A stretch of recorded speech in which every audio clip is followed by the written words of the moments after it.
السلام الله عليكم ورحمة الله وبركاته. soo dhawaada asxaabta, waa idin salaamay. maanta waxaan ka hadlaynaa arrin oo dhammaanteen aan sameyno, balse dadka inteena badan aanan wax aqoon u lahayn, taasoo ah waa maxay GNSS. Okay, dhammaanteen safar waa galaa, Google Map waa isticmaalaa, Waze waa isticmaalaa. markaan telefonkeena soo qaadno oo aan gelino maxaa la dhahayay adreeska aan u socono, falaar yaroo buluuga noo soo baxaysa, falaartaasaan raacayna. way saxan tahay, way khaldan tahay, waxba naga gelin anaga, bes waa daba soconaynaa ilaa iyo meeshaan u soconnay ayna geysa. marka inta badan waxaa waaye 99% waa saxan tahay. wax yar oo mararka qaar ay meelo yaryariis ku geyso, wax yar adii dhowr mitir u jirta camal ay ku qalad way dhici kartaa, balse 99.9 waa saxan tahay. marka ma isweydiisay telefonkeenu sees ku fahmaa oo meelaan u soconna iyo meeshaan joognaba oo mar walba oo la socda. Okay, waxaad ogaatiin inteena badan waxaan isticmaalaa erey la dhahaa GPS. Okay, GPS-ka waxaa waaye Global Position System, balse waxaa jira afar kala jira. GPS-ku waxaad ka soo qaadaa inuu afar cunug oo uu wax aab u dhalay, afarta cunug inuu mid ka mid yahay. Okay, aabahood ugu weyn waxaa la dhahaa GNSS oo macnaheedu tahay Global Navigation Satellite System. marka Global Navigation Satellite System afar shay ka soo deganaya. afarta shay midka ugu horeeya waxaa waaye GPS, waa kan hadda sheegnay, Global Position System, kaas oo ah mid Mareykanka iska leeyihiin. waagii hore Mareykanka soo saaray, kabacdi waxaa isticmaali jireen ciidamada isticmaali jireen, kabacdi marka dadweynaha loo fasaxay oo saas loo isticmaala. waxaa jira sidoo kale qaybta Yurubna waxay haysataa mid la dhahaa Galileo oo Talyaaniga laga leeyahay. xataa mid kale jira oo GLONASS la dhahaa oo laga leeyahay Ruushka, iyo mid kale jira oo Beidou ama Compass la dhahaa oo laga leeyahay wadanka China. Okay, marka telefonkeenu wuxuu isticmaalaa kuwan u isticmaalaa. Okay, waxyaabahan hadda aan soo sheegnay oo isticmaalaa oo la isku dhaha GNSS, Global Navigation Satellite System. marka Compass haddaad aad ewel dad qaar haddii aragteen ama telefoonada ha ahaato, baabuurta ha ahaato, waxaan camal waxaa jira Compass waxaa la dhahaa oo meesha adiga joogtid makuu sheegaya, laakiin wuxuu ku siinaa longitudinka iyo altitudinka uu ku siinaa lambarada. kabacdi adiga halkaas ka fahmi kartaa meeshaad joogtid. wuxuu ku siinaa haddana afarta garjamaal ama afarta position, afarta dhinac ay wax ka jiraan uu ku siinaa, afarta direction, south, north, west, east, waxyaabahaas ku siinaa. kabacdi adiga haddii inaa u socotid ay noqoto maxaa la xagga south east yaa raace, kana daba soconaya, marka kana ku geenaya meesha u socotid.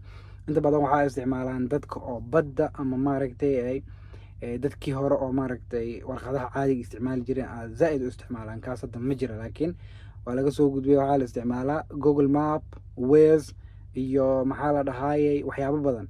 marka baabuurta waaweynna waxaan u isticmaalaa kuwa kale, kuwaasna gadaal uga imaan doona. balse telefonkeenu sees ku fahmaa meeshaan anagu joogno, sees noo geenaa meeshaan u soconna. su-aasha in la isweydiiyo u baahan taas waaye. Okay, telefonkeenu wuxuu xog ka aruursanaa, mar walba uu dhegeysanaa oo dhegta kor ugu hayaa satellite-yada naga koreey. satellite-yadu annaga ma noo jeedaan, balse waxay soo dirayaan muujaday telefonkeenu ku soo dirayaan. marka telefonkeenu muujadahaas uu isticmaalaa, kabacdina wuxuu ogaanaa meeshaan joogna, meeshaan u soconna, saasuu nagu geenaa. telefonku marka inuu shaqeeyo oo meesha saxda uu maxaa la dhahay nageeyo, wuxuu u baahan yahay afar satellite haddii ugu yar tahay iyo wax ka badan. 3 ka mid wuxuu ku saxaa latitudinka iyo longitudinka, midka afraadna wuxuu ku saxaa altitudinka oo ah haddii aad meelo buuro joogtid camal oo maxaa la dhahay uu kaaga saxaa. marka markuu arrintaas halahaas fahma, kabacdina meesha u socotid si toos uu ku geenaa. saasuu marka uu maxaa la dhahaa uu ku haga. marka annaga ma isticmaali karnaa caadi ahaantii GPS-kan camal ama Google Map camal ama Waze camal ma isticmaali karnaa haddaan nahay dadkan taraaglaha? arrintu haa waa isticmaali karnaa, balse mar walba waa inaad aad aqli ku dartaa ood fiirisid meelaha buundooyinka gagaaban, maxaa la dhahaa buundooyinka oo ciriiriga ah, buundooyinka daciifka oo maaragta culeyska zaa'idka uusan mari karin, waxyaabahaas inaad maaragta adiga aad ishaada aad maxaa la dhahaa ay macallin ku ahaato waay. marka waxaan isticmaalaa geed kale oo la dhahaa tomtom iyo maaragtay map tracking iyo waxyaabahaas. marka tomtomkan iyo waxayna ayagana sidaa camal ay u shaqeeyaan sida oo google mapka camal ay u shaqeeyaan, balse ayaga waxaa ku jira yacni waxaa maadaama oo loogu talagalay baabuurta waaweyn, wax walba meel walba waddo walba waa og yihiin inuu maaragta baabuur mari kara iyo inuusan baabuur mari karin, yacni baabuurka weynaan ka wadaya. waa fahanteen mo? marka saasuu ku hagaa, saasaana ku soconay. arrinta kale oo in laisweydiiyo mudan ayaa ah, mar walba markaan isticmaalayna maaragtay google mapka ama waze ha noqota oo waddada horteena uu shil ka dhaca ama waddada maaragtay ay zaxmad zaa'id ka jirta, wuxuu noo sheegaa google mapka inay waddada ay yacni maxaa la dhahaa waxay tahay maxaa la dhahaa waqti badan ay nagu qaadanaysa, meesha hal saac u socon lahayn ay 2 saac nagu qaadata. yacni sees ku fahmaa marka satellite-ka ma u jeeda baabuurta meesha taagan mise telefonkeenu sees ku fahmaa waay. okay, yacni satellite-ku ma u jeeda, telefonkeenuna iskii ma u fahmaayo, balse wuxuu ku fahmaa maadaama oo waddadaas ay telefono badan ay ku sugan yihiin. haddii telefonada dhaqaaqoodii maaragtay uu isu soo dhimo ama maaragtay baabuur badan 100 baabuur ay tartiib socdaan, satellite-ku wuxuu sameynaa analysis, uu ku sameynaa analysis-kaas waxaa u soo baxay inuu maaragtay waddada uu shil ka dhacay ama maxay aheeday uu maaragtay adii traffiga maaragtay ay ciriiri tahay. hadduu shil dhacana waxaa jira google mapka camal ama waze-ka camal waxaa sameyn kartaa waddada shil ha ka dhacay, boolis ha taagan, wax kasta waa laisku sheegi karaa, kaasna maxaa lahaa dadkaa sameynayaan. marka telefonada meesha taagan oo maxaa lahaa 100 xaba ah hadday tartiib socdaan wuxuu fahmaa marka satellite-ku in oo maaragtay waddada ay wax ka khaldan yihiin. saas la adigeed telefonkeenu isla markiiba wuxuu noqonaa ama jaalla ama guduud noqonaa, kabacdi saasaan ku fahmaynaa inay maaragtay waddada oo wixii ka jira oo zaxmi ka jira.